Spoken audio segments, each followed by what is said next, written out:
Yes. So I think I sort of mentioned this before, but I think from other industry, I think your three phases are absolutely right. And you start out in a passive mode, and you actually put an effort around understanding what's out there first.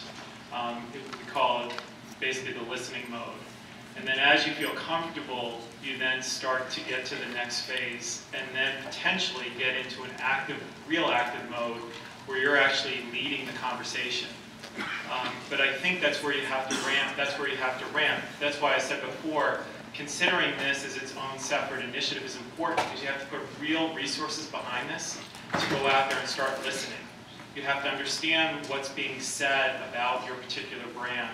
Once you understand that, once you understand the buzz, quote unquote buzz, and where are these social graphs, where are these networks going to, once you understand that map, you can then put a plan in place to start to become an active participant in the conversation. But until you do that assessment, you really can't do anything. And in certain instances, I think like someone had said, you may decide just to be a participant the whole time and not go up that ramp, but you have to realize that there are phases to this. And ultimately, if you become an active participant, I think then it wraps around back into the commercial model, because then you're actually thinking about, how do I actually make this drug better? How do I actually make this brand better? Because you're actively in the conversation. So it's a cycle there.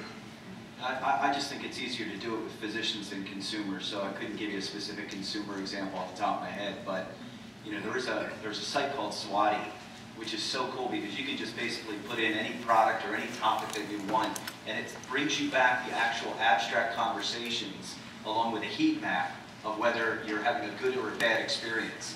So I mean, it's pretty interesting because instantly you can already tell whether you're having a good conversation or a bad conversation, and then you can actually dig into the sites that it scraped to be able to understand what those conversations are.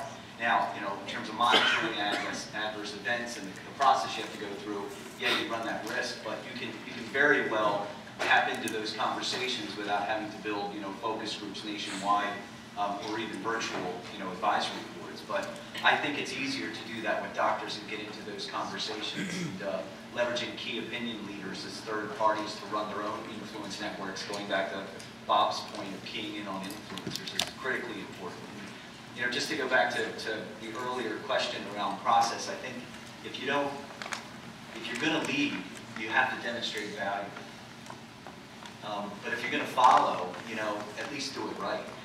And what amazes me about pharma is time and time again, we're following all these other industries who have made all the mistakes. And then we want to just reinvent it all over again. And it's just that it never ceases to amaze me. You know, when you think about this, like when you're talking about the intense amount of labor, organizations, right, pharma organizations aren't set up to really do this.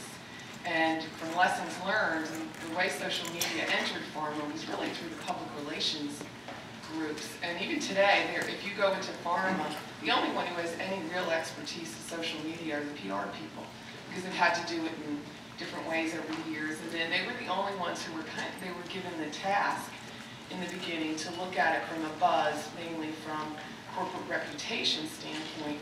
So they were forced to look at it from a corporate reputation, but then they had to outsource it because they were even afraid from a corporate reputation standpoint to hear things that they may have to report. So right now, I think even brands, I don't know when they're going to get the time to do this kind of monitoring and thinking and reinvention on a day-to-day basis. And, you know, again, back to the new commercial model, we're not set up to really execute this with any thought, and certainly to do it with any continuity as brand managers change over the year. So, you know, I think what has to happen is that organizations have to adapt to do it, or they have to figure out a new relationship with their agencies in some way, or agencies are doing this on their behalf, which sometimes upper management feels a little nervous about agencies monitoring reputation kind of tools. So, you know, I think, again, we're in the middle of it, and one of the reasons it's not going fast is not just because of medical legal, it's because of organizational capability to handle it.